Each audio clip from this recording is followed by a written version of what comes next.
Réfraction de la lumière. Pourquoi voit-on ce crayon cassé alors qu'en réalité il ne l'est pas? La réfraction de la lumière permet d'expliquer ce phénomène. Lorsqu'un rayon lumineux se propage dans un milieu homogène et transparent comme l'air, l'eau ou bien encore le verre, il le fait en ligne droite comme on peut l'observer ici avec un laser vert. Cependant, lorsqu'il change de milieu de propagation, le rayon est dévié. Le rayon incident change donc de direction. On parle de réfraction de la lumière. La réfraction est donc le changement de direction de propagation d'un faisceau lumineux passant d'un milieu à un autre. On observe également un rayon réfléchi à la surface de séparation. On parle de réflexion de la lumière. Pour analyser le phénomène de réfraction et mieux le comprendre, modélisons ce que nous venons d'observer. Considérons deux milieux différents, ici l'air et l'eau. À la frontière entre les deux milieux se trouve la surface de séparation. Une source laser projette un étroit faisceau de lumière appelé rayon incident. Lorsque celui-ci change de milieu, un rayon apparaît dans l'eau. Nous pouvons remarquer le changement de direction. Nous l'appellerons le rayon réfracté. Il est possible de déterminer la direction du rayon réfracté grâce aux lois de Snell et Descartes, deux scientifiques du XVIIe siècle. Pour cela, il est nécessaire de définir une droite imaginaire tracée en pointillé, perpendiculaire à la surface de séparation des deux milieux, et qui passe par le point d'incidence I, point situé à l'intersection du rayon incident avec la surface. Cette droite est appelée la normale. Ainsi, une première loi de Snell et Descartes indique que le rayon incident et réfracté sont situés dans un même plan de part et d'autre de la normale. À partir de cette normale, deux angles sont définis. L'angle d'incidence entre le rayon incident et la normale, noté I1, et l'angle de réfraction entre le rayon réfracté et la normale, noté I2. La deuxième loi de Snell et Descartes est la relation vérifiée par les angles d'incidence et de réfraction N1 fois sinus I1 égale N2 fois sinus I2. N1 et N2 sont appelés indices de réfraction. L'indice de réfraction est un nombre sans unité qui est propre à chaque milieu et dont la valeur est supérieure ou égale à 1. Prenons un exemple. Supposons qu'un rayon incident forme un angle de 45 degrés avec la normale. L'air est le premier milieu d'indice de réfraction N1 égale 1,00. L'eau est le deuxième milieu d'indice de réfraction N2 égale 1,33. Calculons l'angle réfracté I2. Rappelons pour cela la loi de Snell et Descartes N1 fois sinus I1 égale N2 fois sinus I2. Isolons sinus I2. Pour cela, faisons passer N2 de l'autre côté de l'égalité. Il vient donc diviser N1 fois sinus I1. On obtient donc l'équation suivante. Passons à l'application numérique. Sinus I2 est égal à 1,00 fois sinus 45 divisé par 1,33.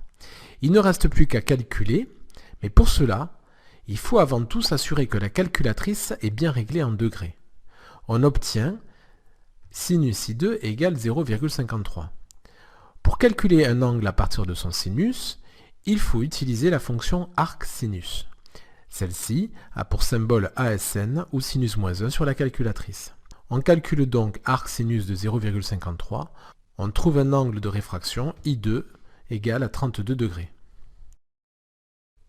Retenons donc que la réfraction est un changement de direction d'un faisceau lumineux passant d'un milieu à l'autre.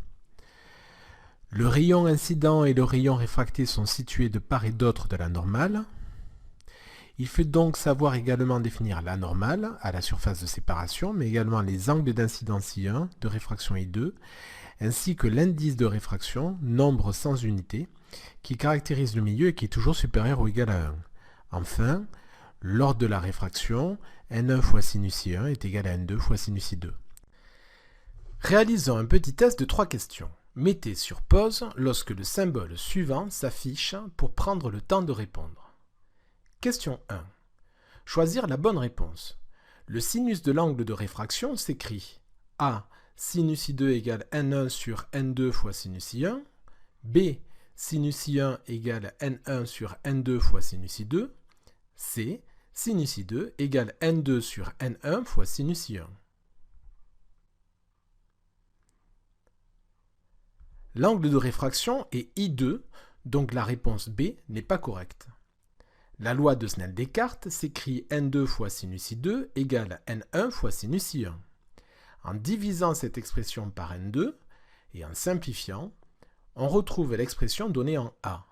La réponse A est donc correcte. Question 2. Un rayon incident arrive suivant la normale. L'angle de réfraction, A et I2 égale 45 degrés, B n'existe pas, ou C et I2 égale 0 degré. Si l'angle d'incident arrive suivant la normale, cela signifie que I1 égale 0 degré.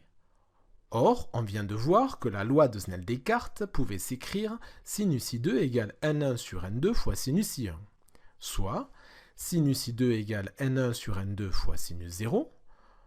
Or, sinus 0 égale 0, donc sinus I2 égale 0. Finalement, I2 égale 0 degré. Le rayon émergent suit la normale. La réponse C est donc correcte. Question 3.